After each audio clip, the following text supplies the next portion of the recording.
우리는 언제든지 섬김을 받고 싶거든요. 큰 자로 높임받고 싶고, 그리고 윗자리에 앉고 싶고. 하지만 우리는 꼭 섬겨야 됩니다. 섬김은 우리 믿음의 성도들의 맺어야 될 틀림없는 신앙의 열매입니다. 왜? 섬김은 예수님을 닮고 배우는 길이기 때문에. 예수님은 제자들의 발을 씻겨주시고 닦아주시면서 섬김의 본을 보여주셨거든요. 너희도 나처럼 하라고 말씀해 주셨습니다.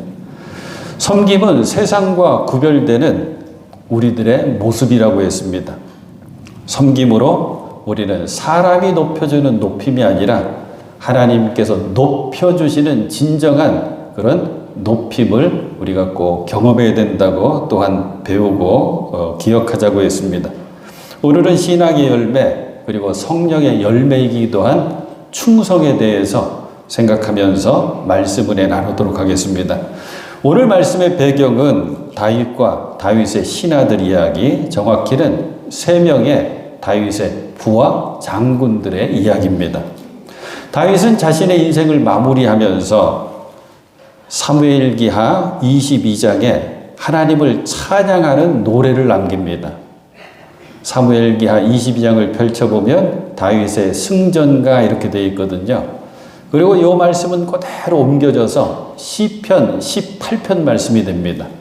시편 18편 말씀은 우리들이 너무나 잘 아는 말씀이에요. 나의 힘이 되신 여호와여 내가 주님을 사랑하나이다. 그러면서 주님은 나의 반석, 나의 요새, 나를 건지시는 분 쭉 이어지는 다윗의 찬양 고백. 그리고 나서 이제 22장에 다윗이 자신의 마지막 말을 남깁니다. 꼭 해주고 싶은 마지막 말을 남긴 뒤에 자신과 함께 했던 37명의 부하 장군들의 이름을 쭉 펼쳐놓습니다. 기라성 같은 장군들이 나오는 가운데 가장 먼저 소개하는 3명의 용사. 이들은 다윗이 평생도록 잊을 수가 없는 충성을 보여줬습니다. 모든 것을 다 던져서 충성했던 이 3명의 용사들. 이름은 요셉, 밧세벳, 그리고 엘르아살, 그리고 삼마. 이름이 어렵습니다. 그래서 오늘 말씀 전하면서는 3명의 용사, 또 새 용사하고 부르겠습니다.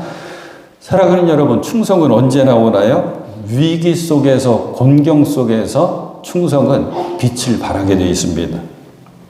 이 3명의 용사는 아둘람 굴에 피하고 있던 다윗을 일부러 찾아갑니다. 13절 말씀을 함께 보실까요? 수확이 시작할 때에 블레셋 군대가 르바임 평원에 진을 치니 30인 특별부대 소속인 이 세 용사가 아둘람 동굴로 다윗을 찾아갔다. 사람들은요, 내가 순탄하게 편안하게 세상 말로 잘 나갈 때는 사람들이 많이 나를 찾습니다. 하지만 그렇지 못한 경우에는 손안에서 물 빠져나가듯이 다 떨어져 나갑니다. 이 3명의 용사는 지금 다윗이 어렵고 힘들고 위기와 공경 속에 있을 때 찾아오죠. 사실 지금 이 이야기가 어느 시점인지는 명확하지가 않습니다. 다윗이 힘들고 어려울 때 항상 광야로 들어갔고 특별히 엔게디 광야에 있던 아둘람굴에 자주 들어갔거든요. 사울의 칼날을 피해서 이 아둘람굴에 많이 피신했습니다. 그런데 13절에 나오는 르바임 평원에 블레셋 군대가 진을 쳤다. 이 사건은 오히려 다윗이 통일 왕국의 왕이 되어서 첫 번째 치른 전쟁이거든요. 어느 시점인지는 정확하지 않지만 중요한 것은 이 3명의 용사들의 충성스러운 모습입니다. 어렵고 힘든 위기 속에 있는 다윗을 3명의 용사가 충성심을 가지고 찾아왔죠. 이제 블레셋이 공격해 옵니다. 다윗은 산성 요새에 있고 블레셋은 베들레헴 성에 진을 칩니다. 흥미로운 것은 성경에 나오는 이 블레셋이 지금 계속 뉴스 속에 나오는 팔레스타인의 조상입니다. 수천 년 동안 계속된 전쟁이죠. 언제 기회가 되면 왜 이 땅에 계속 이렇게 전쟁의 아픔이 있는지 소개해 보도록 하겠습니다. 아무튼 오늘은 이렇게 일촉즉발의 상황 속에서 다윗과 그리고 다윗의 군사들은 다 긴장하고 있었습니다. 블레셋이 진을 친 베들레헴이 다윗의 본거지, 다윗의 고향이거든요. 긴장이 계속되면 사람은 지치게 됩니다. 그래서 다윗은 이렇게 말을 합니다. 누가 베들레헴 성문 곁에 있는 우물물을 나에게 길어다 주어서 내가 마실 수 있도록 해주겠느냐. 성경은 이 말을 다윗이 간절하게 소원을 말했다라고 기록하고 있습니다. 하지만 말씀을 쭉 보면 명령한 게 아닙니다. 지금 긴장 속에 지쳐있는 다윗이 혼잣말처럼 그렇게 하는 겁니다. 누가 내 고향 베들레헴 성 곁에 있는 우물물을 나에다 길어다 주었으면 그 우물물 쭉 마시고 내 이 갈증이 해갈이 될 텐데, 내 이 긴장이 풀릴 텐데, 이렇게 이야기하는 겁니다. 아무튼 이 말이 떨어지기 무섭게 새 용사가 블레셋 진영을 향해서 출발하고 블레셋 진영을 돌파해서 베들레헴 성문 곁 우물물에서 우물물을 길어다가 다윗에게 가져옵니다. 다윗은 그 물을 받아들고 차마 마시질 못하죠. 그래서 하나님께 부어서 드리고 나서 이 물은 우리 부하들의 생명과도 같다. 그들의 피와도 같다. 이렇게 이야기를 합니다. 충성 그러면 여러분들은 이런 말씀들, 이런 성경 구절들이 먼저 떠오르시죠. 고린도전서 4장 1절과 2절 말씀. 사도 바울이 고린도 교회에 편지를 쓰면서 첫 번째 편지에 이렇게 말합니다. 사람이 마땅히 우리를 그리스도의 일꾼이요 하나님의 비밀을 맡은 자로 여길지어다. 우리 주변에 있는 사람들이 우리를 바라보면서 두 가지로 여긴다는 거예요. 저 사람들은 그리스도의 일꾼이구나. 두 번째는 하나님의 비밀을 맡은 자로구나. 그렇다면 맡은 자들에게 구할 것은 충성이니라. 그래서 맡은 자에게 구할 것은 충성이니라. 이 말씀이 있거든요. 계시록 2장 10절의 말씀 우리가 기억합니다. 내가 죽도록 충성하라. 그리하면 내가 생명의 면류관을 내게 주리라. 충성 끝에는 큰 상급 생명의 면류관이 있구나. 이 새 용사가 보여준 충성을 통해서 우리가 신앙생활 속에서 꼭 맺어야 되는 충성의 열매가 어떤 것인지 오늘 한번 깊게 생각하는 소중한 시간이 되었으면 좋겠습니다. 첫 번째, 충성은 무엇보다 잘 듣는 것으로부터 시작됩니다. 충성의 시작은 잘 듣는 거다. 다윗이 이 말 한마디를 했잖아요. 누가 베들레헴 성문 곁에 있는 우물물을 나에게 길어다가 내게 주어서 내가 마실 수 있도록 해주겠느냐. 간절하게 소원을 말했다고는 하지만 혼잣말 하듯이 한 이 말을 세 명의 용사는 귀 기울여서 들었습니다. 생각해 보십시오. 지금 다윗이 부하들을 다 모아놓고 나 지금 목마르다. 나 지금 고향에 있는 베들레헴 성문 곁 우물물 꼭 마시고 싶다. 내가 명령한다. 용기 있는 자 나와서 그 우물물을 떠와라. 명령한 게 아닙니다. 그렇게 다윗이 어리석고 참을성 없는 사람이 아니거든요. 근데 이 세 용사는 다윗이 하는 그 말을 놓치지 않습니다. 그 한마디를 가볍게 여기지 않습니다. 귀담아 듣고 이제 목숨을 걸고 적진을 향해서 출발하거든요. 사랑하는 여러분, 이것만 기억하십시오. 충성은 귀를 기울여 들을 줄 알아야지 가능합니다. 충성의 시작은 듣는 것부터 시작됩니다. 지혜의 사람 그림 우리는 솔로몬이죠. 솔로몬은 지혜의 임금입니다. 근데 그 지혜가 어떤 지혜였느냐? 듣는 귀, 듣는 마음이었습니다. 1000번째 뒤에 하나님이 솔로몬의 그 모습을 기뻐 받으시면서 말씀하시죠. 내가 너에게 무엇을 줄고 너는 내게 구해라. 솔로몬이 구합니다. 나는 어린아이와도 같습니다. 하나님 내게 듣는 마음을 종에게 주사 주의 백성을 재판하여 선악을 분별하게 하옵소서. 솔로몬이 지혜의 임금이 됐던 것은 이거 하나입니다. 그에게 하나님 주신 듣는 귀, 듣는 마음이 있었기 때문입니다. 솔로몬은 하나님의 말씀을 내가 들을 줄 알아야지 사람의 말을 분별해서 들을 줄 안다고 생각했고, 하나님의 말씀을 내가 먼저 들어야지 내 내면에 있는 소리까지 들을 수 있다고 생각했습니다. 신앙의 용어 가운데 섭리라고 하는 말이 있죠. 참 소중하고 귀한 단어입니다. 섭리.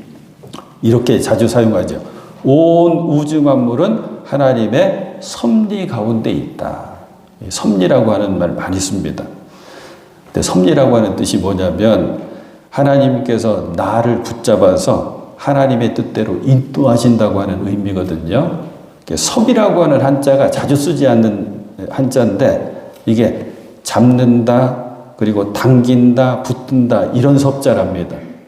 근데 섭자를 펼쳐보면 너무나도 재밌는 게 손수변에 귀이자가 3개가 있는 거예요. 귀이자가 3개. 어떤 분이 이걸 이렇게 풀어주더라고요. 섭리를 안다고 하는 것, 하나님의 섭리를 믿고 의지한다고 하는 것은 하나님의 손, 하나님이 하신 일을 듣고 듣는 거라는 거예요. 하나님이 하신 그 일을 잘 듣는 게 그게 섭리입니다. 신앙의 열매, 이 충성이라고 하는 열매를 위해서 사랑하는 여러분, 먼저 하나님의 말씀에 귀를 기울이십시오. 듣는 그 말씀으로 인해서 생기는 것이 믿음입니다. 그리고 그 믿음은 우리들을 하나님 앞에서 지혜로운 사람으로 충성하게 만들어줍니다.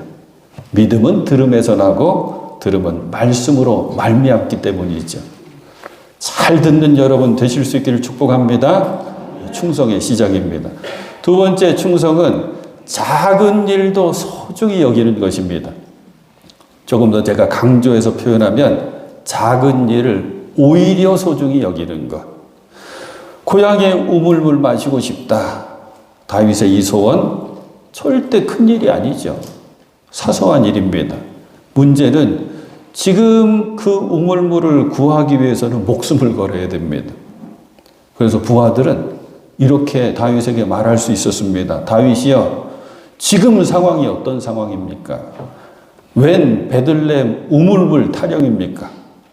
여기 물이 있습니다. 전쟁터에 빼놓을 수 없는 게 물이잖아요. 챙겨간 물을 내놓으면서 이거 똑같은 물입니다. 이거 마시고 갈증 푸시면 됩니다. 근데 이 3명의 용사들은 그 사소한 말을 그냥 듣고 지나치질 않았습니다. 사소하지만 다윗의 말이었기에 그 소원을 들어주기 위해서 목숨을 걸고 적진을 향해 뛰어들어갑니다. 사랑하는 여러분, 하나님께서는 큰 일 맡기시기 전에 언제나 작은 일에 충성하는 자를 찾으십니다. 이게 신앙의 법칙입니다. 그리고 그 작은 일에 충성하는 그 사람을 붙잡아 훈련시켜서 큰 일을 또 맡겨주십니다. 베드로를 예로 들어볼까요? 베드로를 제자로 우리 예수님께서 부르셨던 그 상황. 베드로는 자신의 일에 충실했던 사람입니다. 왜? 밤새 그물을 던졌는데 고기 한 마리 잡질 못했습니다. 그때 예수님이 베드로에게 다가오시잖아요. 세상에 가장 힘든 일이 뭔지 아십니까? 빈 그물 씻는 것입니다. 결과가 없기 때문에 그렇게 힘이 든대요. 그런데 베드로는 빈 그물을 씻고 있습니다. 왜? 내일을 준비하는 거죠. 힘들고 어렵지만 그 성실함을 보시고 예수님은 베드로에게 더 다가가셔서 베드로를 부르십니다. 그리고 제자 삼아 훈련시켜 주시죠. 나중에는 사도로 세우셔서 주님의 일을 맡겨주십니다.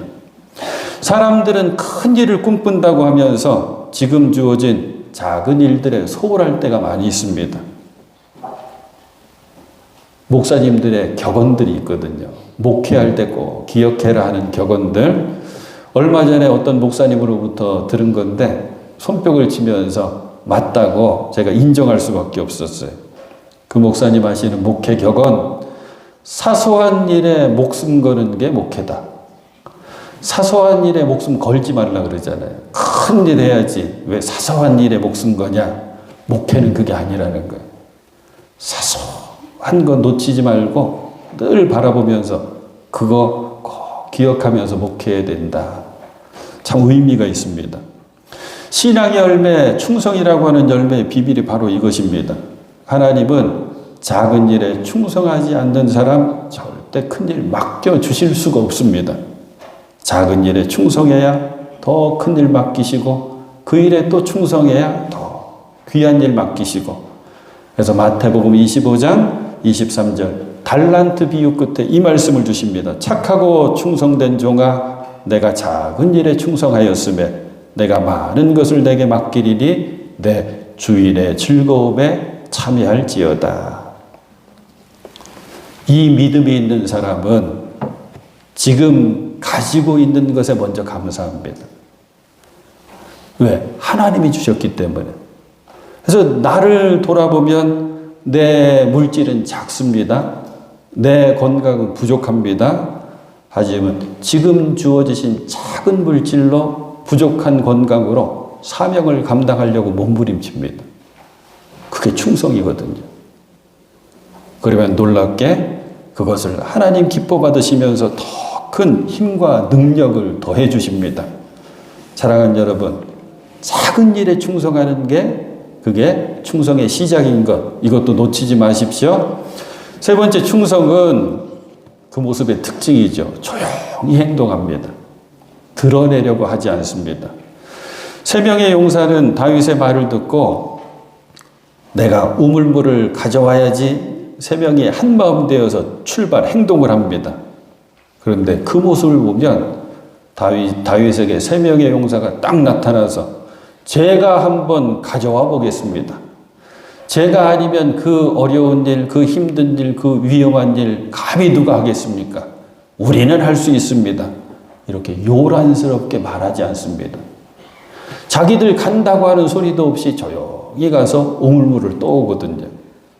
사람들은 그 귀한 충성을 해도 은밀하게 하기보다는 자신을 나타내야지 만족하는 경우가 많이 있습니다. 마태복음 6장에 보면 산상수훈이 쭉 펼쳐지는데 우리가 하나님의 자녀된 우리가 반드시 해야 되는 신앙의 세 가지 모습을 알려주는데 그것이 첫 번째는 구제입니다. 가난한 사람들 돕는 것. 두 번째는 기도이고 세 번째는 금식입니다. 이 귀한 것들을 예수님 알려주시면서 뭘 강조하시냐면 공통적으로 교훈을 주시는데 은밀하게 해라. 은밀하게 해라. 구제도 은밀하게 하고 기도도 은밀하게 하는 것이고 금식도 표내지 말고 은밀하게 해라. 왜? 하나님 아버지께서는 다 아시고 보신다. 그리고 들어주시고 반드시 갚아주신다. 반대로 사람에게 보이려고 하지 말아라. 구제도 기도도 금식도 절대 사람에게 보이려고 하지 말아라. 왜? 사람에게 보이려고 하면 이 땅에서 이미 상을 받았기 때문에 이 땅에서 사람에게 다 칭찬받았기 때문에 하늘에서 받을 상이 없다. 하나님의 일, 사명이라고 그랬죠. 사명에 충성하실 때에는 내가 드러나는 것이 아니라 하나님이 드러나야 됩니다. 요즘 교회들마다 아주 유행처럼 하는 고백이 있어요. 뭔가 일을 이루고 나면 하나님이 하셨습니다 막 외치고 그래요. 참 귀한 고백입니다. 근데 그 고백이 절대 입술로만 하면 안 됩니다. 우리의 마음속 깊은 곳으로부터 주님, 진정 이것은 하나님께서 하셨습니다. 이 고백을 할 수 있는 조용히 충성하는 은밀한 가운데 사명 감당하시는 여러분 되실 수 있기를 축복합니다. 마지막 네 번째입니다. 역시 충성은 가장 소중한 것을 드리는 것이 충성입니다. 세 용사는 목숨을 걸었습니다. 블레셋이 진을 치고 있는 적진을 향해 그 적진을 돌파해서 베들레헴 우물에 그 우물물을 길어와서 다윗에게 바칩니다. 사실 그들이 가져온 것은 우물물이 아니라 자신들의 목숨이었습니다. 가장 소중한 목숨을 걸고 떠온 우물물, 다윗은 그 물을 마실 수가 없었겠죠. 다윗은 목숨을 걸고 구해온 세 용사들이 구해온 그 물을 하나님께 부어서 드립니다. 하나님께 바친 것입니다. 그리고 17절에 이렇게 고백하죠. 주님, 이 물을 제가 어찌 감히 마시겠습니까? 이것은 목숨을 걸고 다녀온 새 용사의 피가 아닙니까? 그러면서 다윗 그는 물을 마시지 않았다. 사랑하는 여러분, 오늘 우리가 은혜 나누는 충성은 사람을 향한 충성이 아니라 하나님을 향한 충성이거든요. 근데 하나님을 향한 충성이라고 할 때는 꼭 뭐가 같이 이어지는 거냐면 믿음이 이어져서 충성과 신실하다고 하는 말이 성경의 언어 헬라어로 같은 단어입니다. 그 성령의 9가지 열매를 이야기할 때 우리 개역 성경에는 충성되어 있는데 우리가 펼쳐보는 우리 세번역 성경에는 신실 그렇게 되어 있습니다. 저는 소망하고 기도합니다. 우리 매포교회에 충성스럽고 신실한 주님의 일꾼들이 많았으면 좋겠습니다. 그래서 주님의 말씀하신 것 귀 기울여서 듣고 주님이 원하시면 작은 일도 소중히 여기면서 나 앞세우지 않고 주님 주신 것으로 성실하게 사명 감당하는 충성스러운 일꾼들. 충성 그러면 우리 군인들 경례가 생각나죠? 멋있습니다. 군인들이 쭉 서가지고 충성하고 인사할 때 멋지거든요. 충성 구호 많고 그 다음에 필승도 있죠. 우습게도 제가 근무한 부대는 맹호가 구호였어요. 맹호 부대라고. 충성. 주님께서 우리를 부르십니다. 아무개야라고 부르시기도 하고 우리가 함께 모여 있을 때는 매포교회여 하고 부르시기도 합니다.